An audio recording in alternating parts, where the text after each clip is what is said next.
Furious feminazi comedian blames Oasis after she cancels Edinburgh Fringe gigs because people want to watch them rather than her.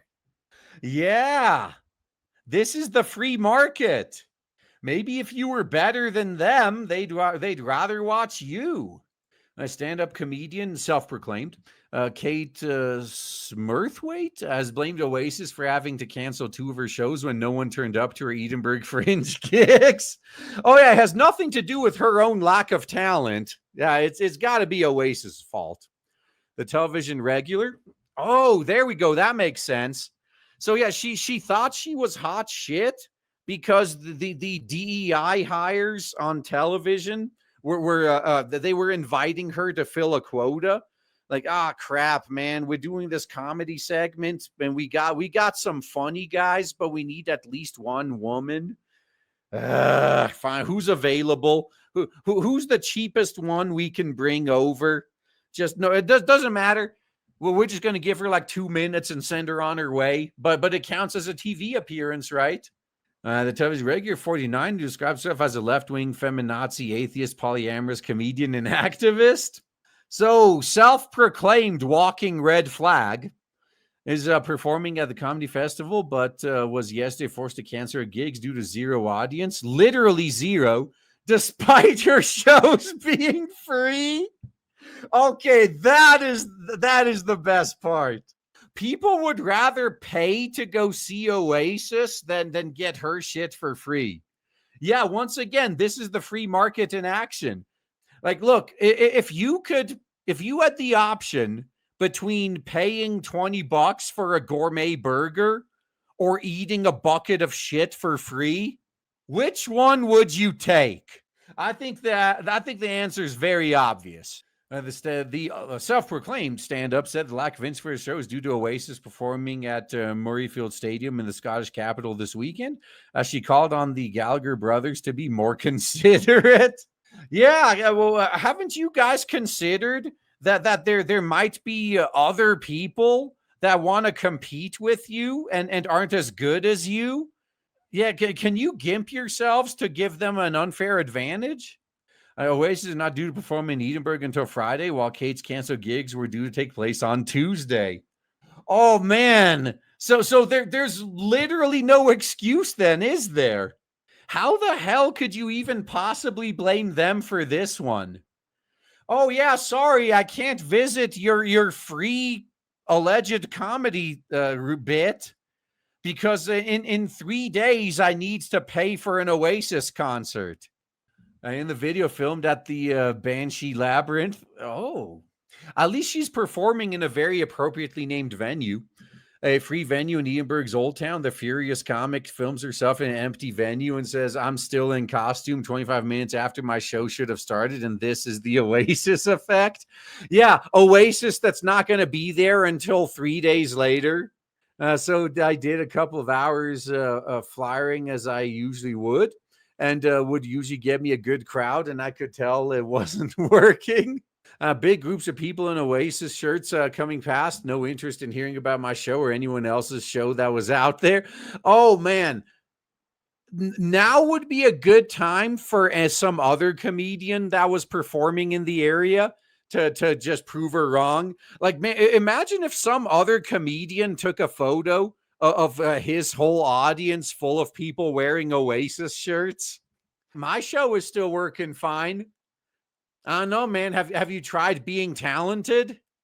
Yeah, advertising my children's show this morning also canceled due to zero audience members showing up. Oh, no one wants to see your nepotism show? I'm also aware of performers losing their accommodation because landlords have suddenly realized they can make more money by renting the space out to Oasis fans. Now, this one I think is a legitimate complaint. Yeah, because if they maybe weren't aware that there was going to be a big concert in the area, then yeah, if they're legally allowed to do it, they might kick you out early, and just so they can relist the place for like 3 times as much for the people coming in for the concert. Yeah, this does happen. I think this is a legit complaint. So I guess it's not all just impotent reeing. I think it's absolutely heartbreaking to be canceling shows. First time I've done this in 10 years at Edinburgh Fringe. Literally pulled a show because no one showed up. I bet if Dave Chappelle went to this area and announced he was putting on a show, he would have the entire fucking city like waiting outside. I think the Fringe Society should have seen this coming and done more about it. And a band like Oasis should be more considerate of their fellow performers when they decide where and when they put their shows on. Yeah, you guys realize that you're literally less than ants on the sidewalk to Oasis. You guys, like, they don't know who you are, and you are not a factor in any of their decisions. The comedian who plays drag king Penis DeMilo and later added in a Facebook post, of course, there's some luck, some general impact of inflation and stagnant wages. The fact yesterday was my day off, and sometimes people take a flyer and come by the next day. But the big factor is Oasis. They're playing huge gigs at Murrayfield Stadium on 8th, 9th, and 12th. It was obviously so obvious as I flyered.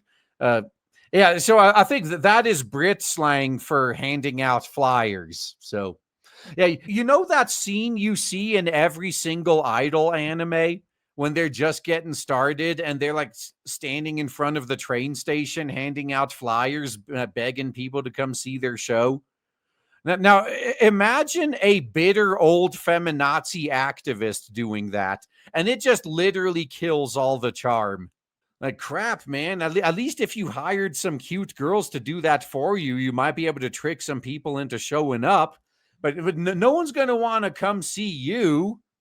Big groups of people in Oasis search, no interest in my show or anyone else's. Yeah, again, man, like Dave Chappelle should fly out here now and do a show and then snap a photo of him with all the people in Oasis shirts. Hey, my free show was great. Thanks to all the Oasis fans who showed up. She took particular aim at the Fringe Society, who helped organize the iconic Performing Arts Festival every August. Kate said there is no objection to the concerts being staged in the middle of the Fringe. They glibly suggested Oasis fans might also come to Fringe shows. It is a possibility. Let's just put it this way. No one was going to be there to see you, but maybe some of the people that were there to see Oasis might have come to see you. It was a good bet. We all knew better. Oasis themselves must remember what it was like being regular performers trying to make a living. They could have played Edinburgh any dates they wanted. No, because they do tours. They got to plan like an entire 3-month tour at once. No, they couldn't do it whenever they wanted. You wouldn't know that, though, would you? Because you're not in that high up position, and you never will be. But the comedian faced backlash and those defending Oasis their upcoming gigs on the 8th, 9th, and 12th of August. Rowan Lavender wrote, with all due respect, Oasis is not the reason nobody showed up. Yeah, have you considered looking in the mirror? Scott Liang said, maybe people just don't fancy going to your show. It's not the Oasis effect. Oasis gig goers won't attend the Fringe. I am an Edinburgh resident and don't attend any Fringe and never have. I mean, that's pretty much true for every place that does these weird hipster events. Yeah, most of the people that live there, let's be honest, unless you're a business owner whose business actively benefits from the foot traffic, most residents find events like this a nuisance. Every time they're happening, people are like, "Oh God, when is it going to be over?" Accommodation is always a huge price hike, and again, nothing to do with Oasis. It's the council and landlords price hiking. Banshee is a good wee venue, but maybe, just maybe, don't look back in anger and stop crying your heart out. Another wrote, not convinced anyone that normally frequents the Banshee is off to an Oasis show. Fellow stand-up Yvonne Hughes, however, agreed with Kate about her predicament, writing, I have zero in for tomorrow, two lovely folk today. People are deliberately staying away because of Oasis. You sure it's not because of you? I notice it's another Whammons.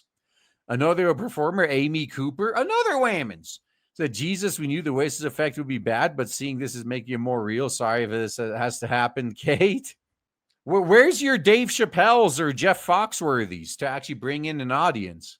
The comedian previously debated Piers Morgan on Good Morning Britain, where she revealed she embraces her natural body hair.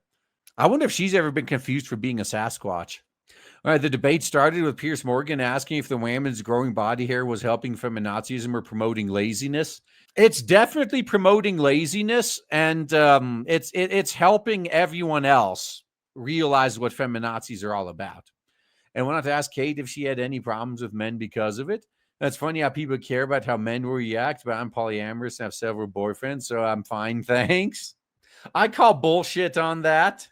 Now, Kate said that going unshaven is actually an advantage in a relationship, saying it filters out the kind of man who thinks that important, which is a plus for me. Now, I will give credit where it's due. I can appreciate this attitude. That this is who I am, and if it filters out those who don't like it, then I wouldn't want to be with them anyway. All right. I can appreciate that attitude. I agree with that statement. It just better not be followed up with a TikTok video of her crying. Why am I alone in my 50s? Where are all the good men? However, her fellow guest replied, I'm sorry, I know it's your personal choice, but I find it repulsive. It's the hygienic aspect of it. Pulling up her arm and wafting it into her fellow panelist's face, Kate said it's not smelly. While the guest went on to turn away from her and visibly retched at the situation while Kate laughed about it. Yeah, I'm sure men are lining up to get with this princess. The lack of self-awareness, man, it's to be expected at this point. Yeah, feminism is male repellent.